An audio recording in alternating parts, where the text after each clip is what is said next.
नमस्कार दोस्तों, आप सभी का हमारे YouTube चैनल राजस्थान का सामान्य ज्ञान पर हार्दिक स्वागत और अभिनंदन है। देखिए, ना रुकना है ना थकना है, बस मेहनत करके लक्ष्य को पाना है। इसी उद्देश्य और मोटिवेशन के साथ हम लोग राजस्थान का भूगोल पढ़ रहे थे और राजस्थान के भूगोल के अंतर्गत हम राजस्थान का अपवाद तंत्र का अध्ययन कर रहे थे। राजस्थान का अपवाद तंत्र, राजस्थान का अपवाह तंत्र।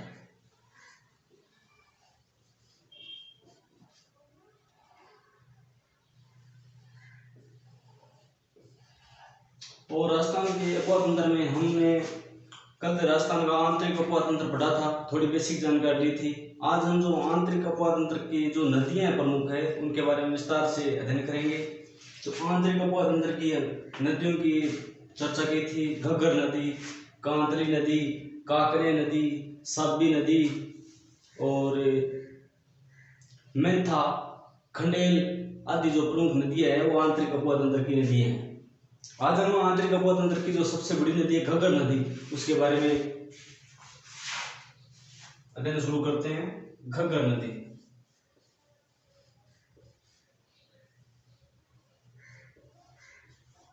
घग्गर नदी। देखिए, ये जो घग्गर नदी है, इनके प्राचीन समय में इनके क्या क्या उपनाम थे, क्या क्या उपनाम की संज्ञा दी गई है इन्हें। तो प्रत्येक नदी का हर कोई उपनाम होता है। तो ये घग्गर नदी है, इनको दविश्वती नदी, दविश्वती नदी, प्राचीन सरस्वती नदी, प्राचीन सरस्वती और नट नदी, सोत्तर आदि नामों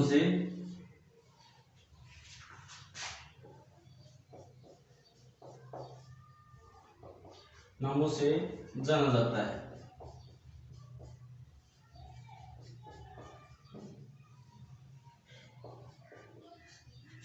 आप इसमें एक मृत नदी है वो भी ऐड कर सकते हो। मृत नदी,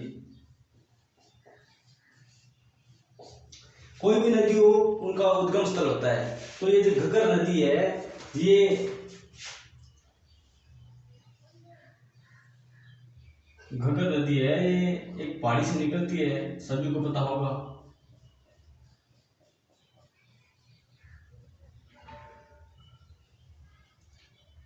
ये जो पहाड़ी है इनका नाम है शिवालिक की पहाड़ी।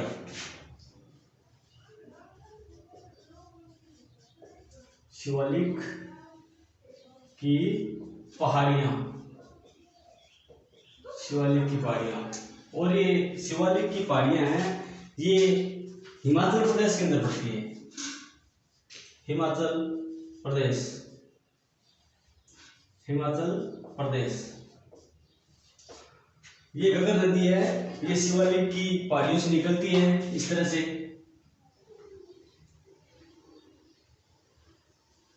इस तरह से।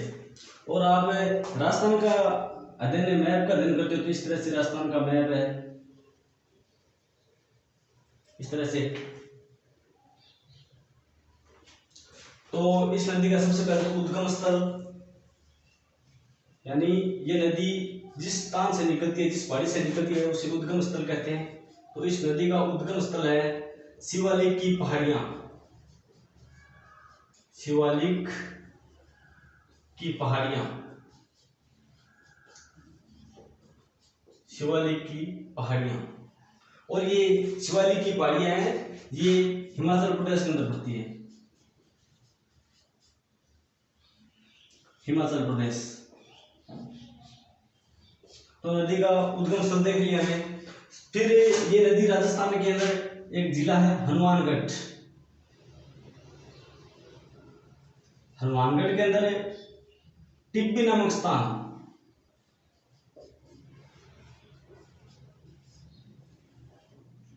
टिब्बी हनुमानगढ़, यानी राजस्थान में प्रवेश बिंदु। तो घग्गर का राजस्थान में प्रवेश,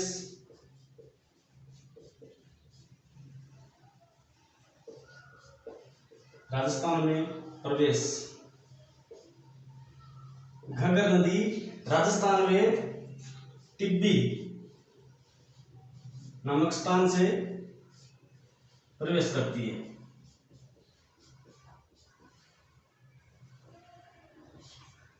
टिब्बी नामक स्थान से प्रवेश करती है, यानी हनुमानगढ़ जिला।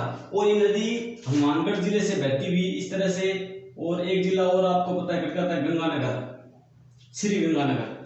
श्री गंगानगर आता है, श्री गंगानगर से होते हुए ये नदी, अब नए जिलों के अनुसार बात करें तो ये नदी अनूपगढ़ में बहती है। यानी सबसे पहले हनुमानगढ़, फिर श्री गंगानगर और फिर है अनूपगढ़। फिर हमें पता होना चाहिए कि ये जो घग्गर नदी है ये इनका प्रवाह क्षेत्र है, यानी किन किन जिलों में ये बहती है। तो घग्गर नदी का प्रवाह क्षेत्र, प्रवाह क्षेत्र, इस नदी का प्रवाह क्षेत्र हनुमानगढ़,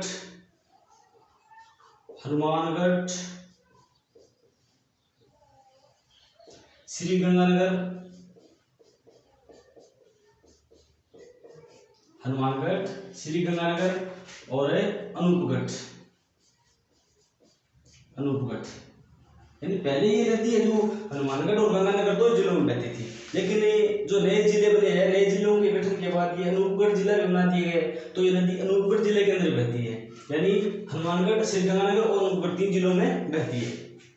तीसरी बात कि ये जो नदी है इसका जो कैचमेंट एरिया है, यानी इसकी जो लंबाई है वो कितनी है।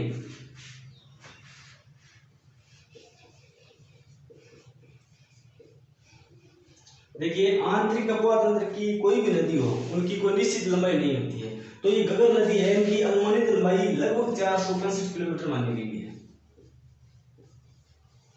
465 किलोमीटर।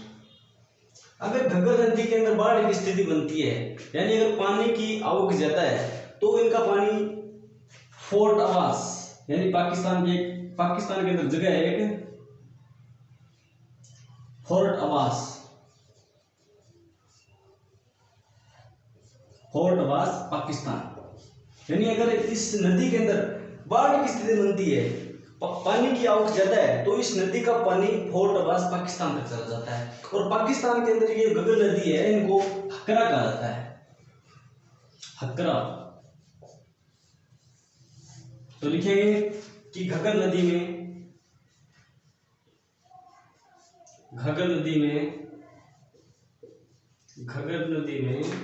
बाढ़ की स्थिति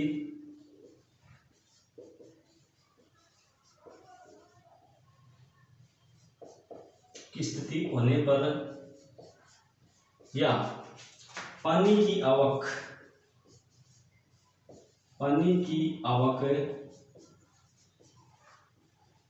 ज्यादा होने पर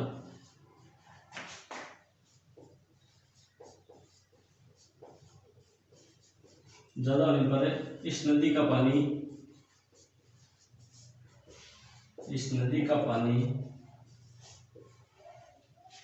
नदी का पानी फोर्ट आवास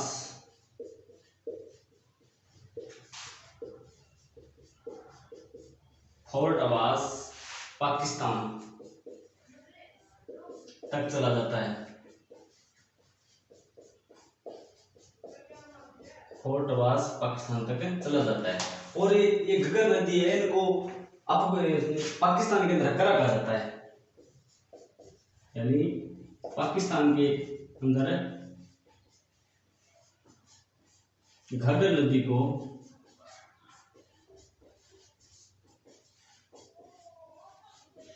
हकरा कहा जाता है।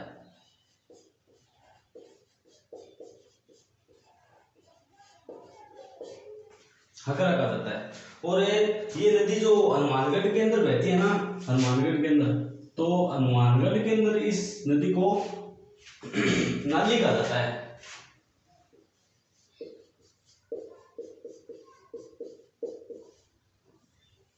हनुमानगढ़ में इस नदी को नाली कहा जाता है।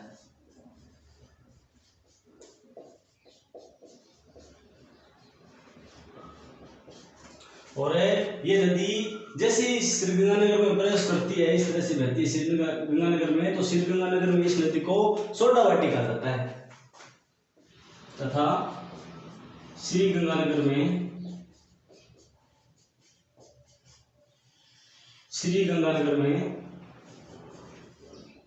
इस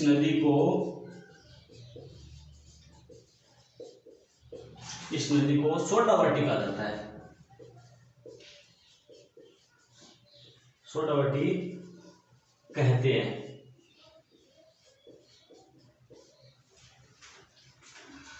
ये जो सामान्य बात हो गई थी। अब घग्गर नदी की विशेष बात पढ़ें कि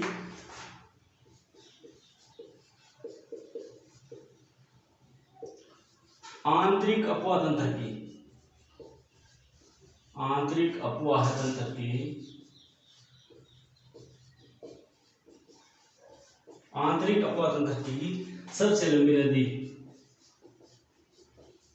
सबसे लंबी नदी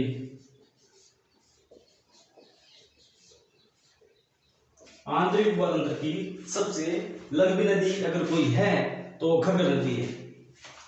आंतरिक अपवाह तंत्र की एकमात्र नदी आंतरिक अपवाह तंत्र की एकमात्र नदी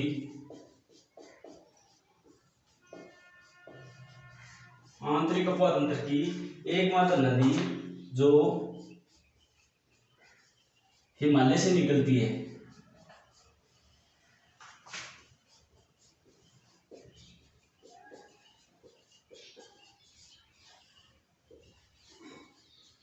और कैसा हिमालय है? जो बाह्य हिमालय ना शिवालिक की पहाड़ियां, ये जो शिवालिक की पहाड़ियां है ना, ये बाह्य हिमालय का भाग माना जाता है। तो बाह्य हिमालय से लिखिए, कोष्टक में लिखेंगे बाह्य हिमालय।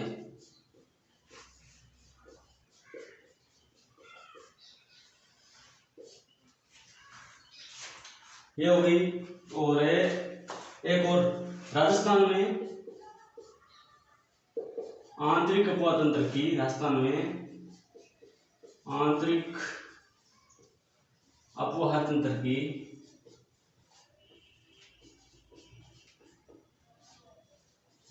एकमात्र नदी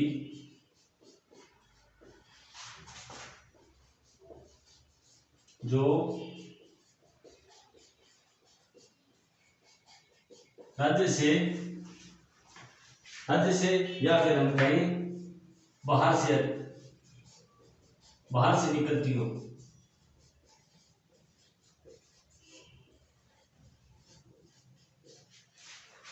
और ये जो घग्गर नदी है, इनका जो ढलान है वो उत्तर, यानी ये शिवालिक की पहाड़ियां हैं, जिस तरह छोड़ोगे आप इस तरह, तो ये उत्तर दिशा से दक्षिण दिशा की ओर प्रवाह होता है। तो इस नदी का प्रवाह है घग्गर का प्रवाह है उत्तर से दक्षिण की ओर है। उत्तर से दक्षिण की ओर है।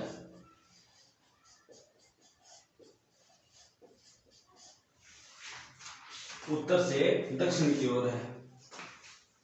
इतना हो गया। तो और इसके अंदर जो दर्शनीय स्थल है वो कौन कौन से है वो देखेंगे हम। तो आप सभी को समझ में आ गया होगा। घग्गर नदी है, इसे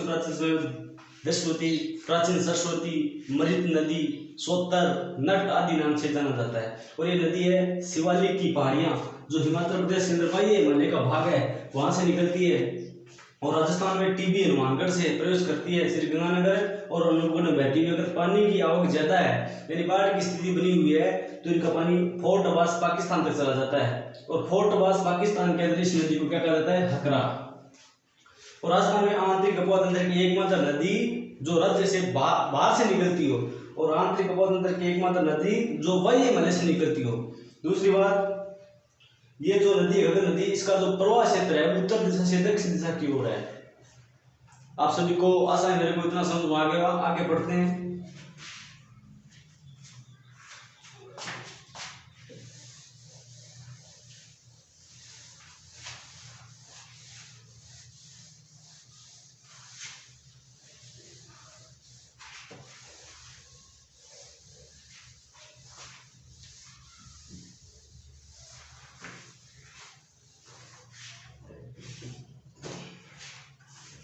देखिए इसी नदी किनारे, इसी नदी के किनारे, इसी नदी के किनारे सिंधु घाटी या सिंधु सभ्यता या कांस्य युगीन सभ्यता, इसी नदी के किनारे, इसी नदी के किनारे हनुमानगढ़, हनुमानगढ़ में सिंधु घाटी,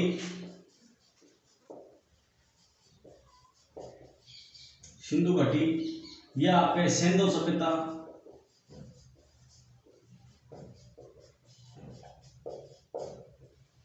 सिंधु सभ्यता या आप कहे कांस्य युगीन सभ्यता, कांस्य युगीन सभ्यता के प्रमुख स्थल,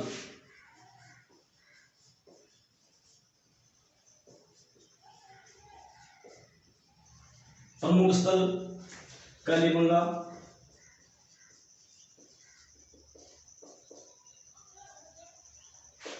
पीलीबंगा,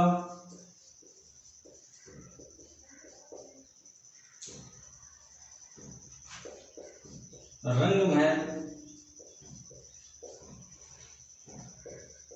जैसी सभ्यता विकसित हुई है।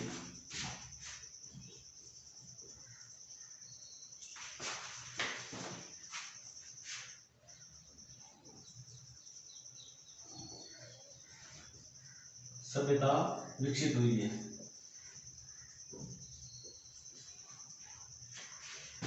एक और विशेष बात, जो ये घग्गर नदी है, ये इंदिरा गांधी नहर घग्गर नदी का एक जो मिडवे पॉइंट है वो बड़ोपल यानी एक दूसरे को कहां पर काटती है, तो इंदिरा गांधी नहर, इंदिरा गांधी नहर तथा घग्गर नदी, घग्गर नदी एक दूसरे को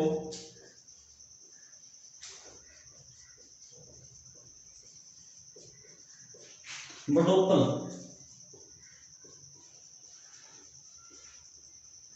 बड़ोपल नामक स्थान पर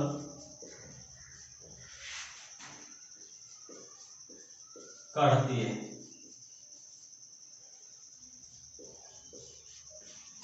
और ये जो बड़ोपल नामक स्थान है ना, ये बड़ोपल, बड़ोपल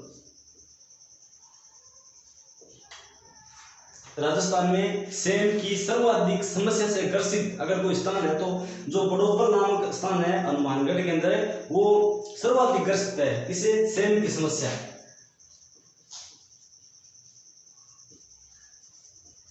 सेम की समस्या।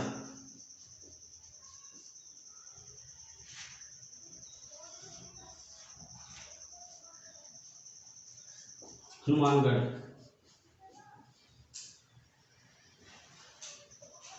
सेम की समस्या हनुमानगढ़।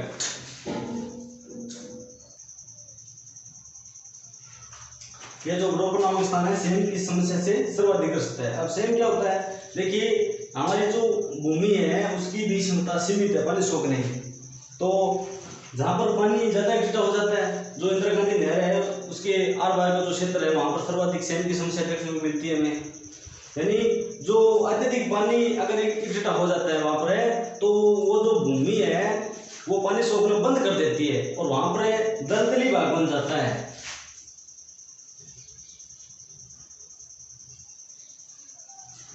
वहां पर पानी ही पानी दिखता है, तो उसे ही सेम की समस्या कहा जाता है। तो ये ध्यान रखना, ये प्रश्न बहुत बार आता है। दूसरी बात, इस घग्गर नदी के किनारे, घग्गर नदी के किनारे हनुमानगढ़ का बढ़नेर किला,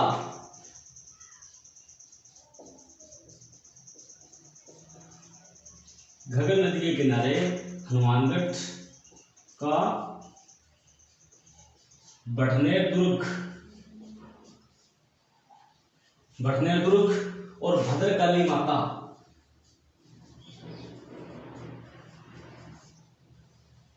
भद्रकाली माता तथा राजस्थान का सबसे लंबा चलने वाला पशु मेला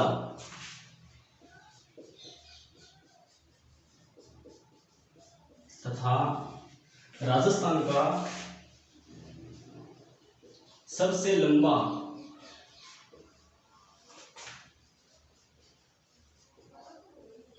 चलने वाला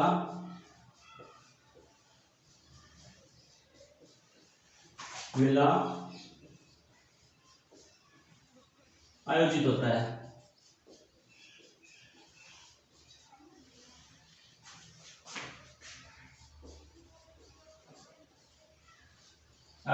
उस मेले का नाम है गोगामेडी पशु मेला।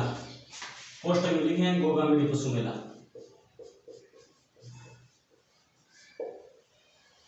गोगामेडी पशु मेला। तो ये थी हमारी घग्गर नदी, यानी घग्गर नदी के किनारे सबसे पहले ये देखेंगे हनुमानगढ़ के अंदर सिंधु घाटी या सैंधव सभ्यता या हम कांस्य युग सभ्यता के प्रमुख स्थल जैसे कालीबंगा, पीलीबंगा, रंगमहल जैसी सभ्यताओं का विकास हुआ या विकसित हुई है। और इंदिरा गांधी नहर, यानी ये जो इंदिरा गांधी नहर है सर्वाधिक सेम की समस्या अगर कही है तो इंदिरा गांधी नहर के आर पार भी है। इंदिरा गांधी नहर तथा घग्गर नदी एक दूसरे को बडोपल नामक स्थान, ये हनुमानगढ़ के अंदर एक स्थान पड़ता है, वहां पर काटती है। और ये बडोपल नामक ये जो गांव है ना, ये सेम की सर्वाधिक समस्या से ग्रसित है। सर्वाधिक सेम की समस्या का घटी मिला पाने तो बडोपल हनुमानगढ़ के अंदर मिला है। दूसरी बात, घग्गर नदी के किनारे हनुमानगढ़ में भटनेर का किला स्थित है, भद्रकाली माता का मंदिर अवस्थित है तथा राजस्थान का सबसे लंबा चलने वाला पशु मेला जिसे गोगामेडी पशु मेला कहा जाता है वो आयोजित होता है घग्गर नदी के किनारे हनुमानगढ़ में। ठीक है, तो ये थी हमारी घग्गर नदी। आप सभी को समझ में आ गई होगी आसानी से। अब दूसरी नदी हम पढ़ने जा रहे हैं कांतली नदी।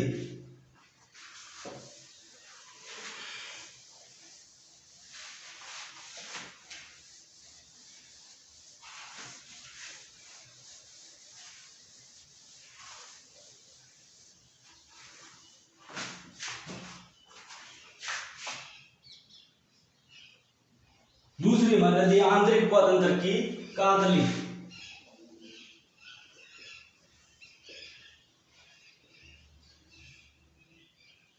कांतली नदी, इसी नदी को कांटली नदी भी कहा जाता है। कांटली नदी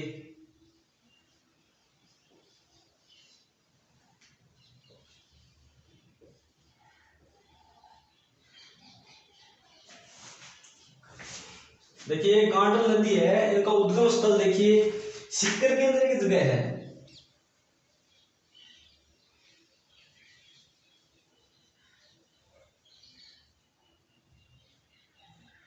सीकर जिले के अंदर रेवासा है, वहां पर एक पहाड़ी है जिसे कहा जाता है खंडेला की पहाड़ी।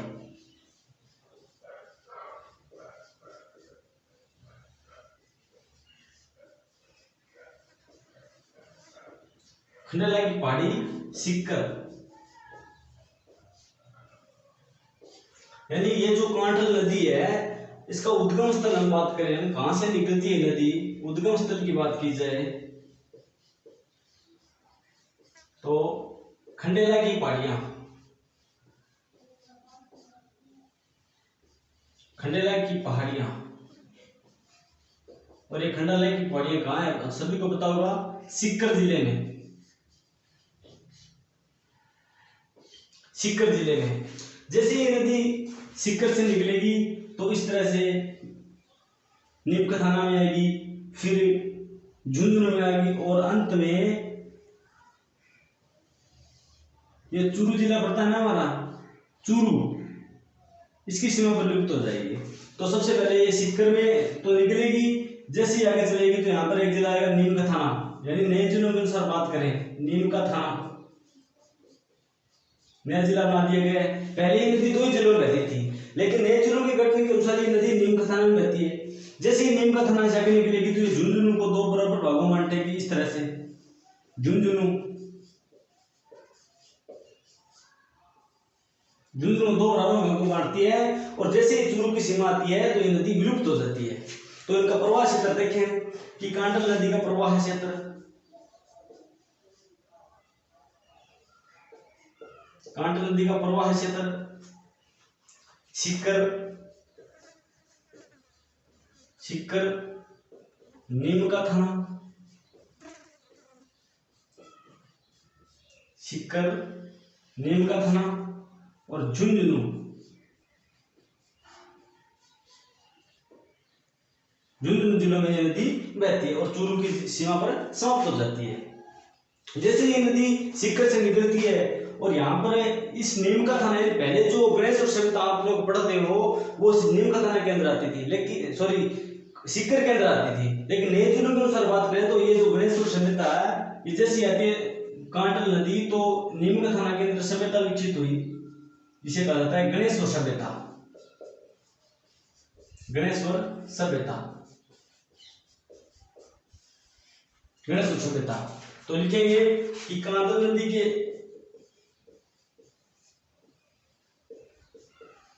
कांटल नदी के किनारे नीम का थाना में, नीम का थाना में भारत में ताम्रयुगीन,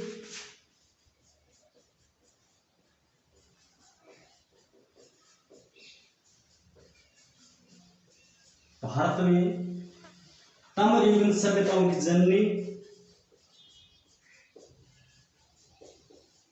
भारत में ताम्रयुगीन सभ्यताओं की जननी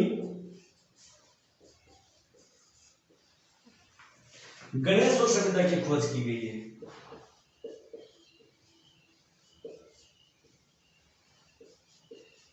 गणेश और सभ्यता की खोज की गई है।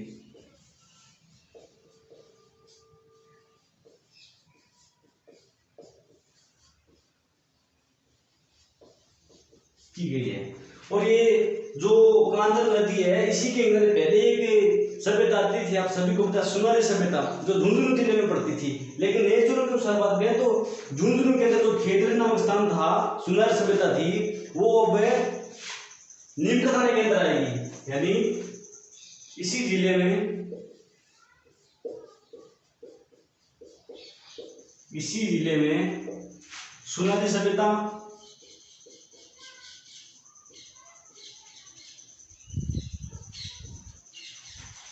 की खोज की गई थी।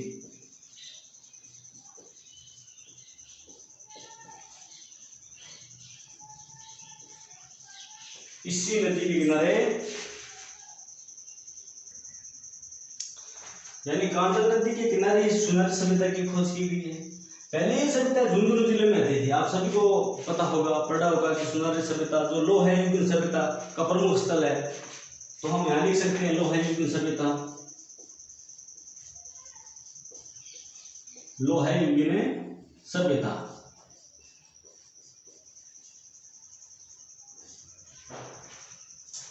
इसी नदी के किनारे नीम का थाना में गणेश और सभ्यता, दूसरी सुनारी सभ्यता की खोज की गई है। आगे हम चले तो एक इंपोर्टेंट यहां से प्रश्न आता है कि जो कांडल नदी है इनका जो प्रवाह क्षेत्र है उनको क्या कहा जाता है, तो कांडली नदी, कांडली नदी के प्रवाह क्षेत्र को, प्रवाह क्षेत्र को तोरावटी कहा जाता है। ये बहुत ही बार प्रश्न आता है, तोरावटी कहा जाता है।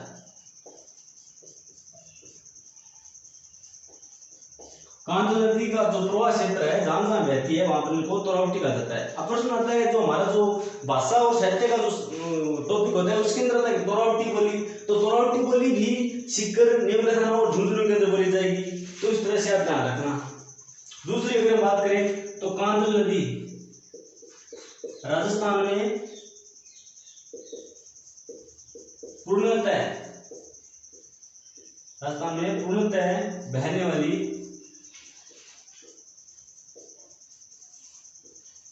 आंतरिक अपवाह तंत्र की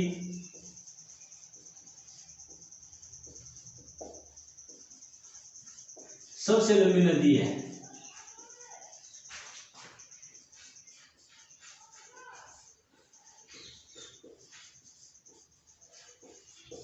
यानी राजस्थान में पूर्णतः यानी राजस्थान के अंदर अंदर ही बहने वाली नदी में अगर सबसे बड़ी सबसे लंबी नदी कोई है तो वो नदी है कांतल नदी। और कांतल नदी की अनुमानित लंबाई मान जाए तो लगभग 100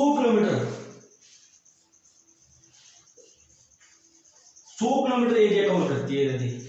तो ये थी हमारी कांतल नदी जो खंडेला की पहाड़ी दोआ से सीकर से निकलती है। सीकर, नीमकथमा, झुंझुनू और झुंझुनू को 2 भागों में बांटती हुई चूरू की सीमा पर विलुप्त हो जाती है।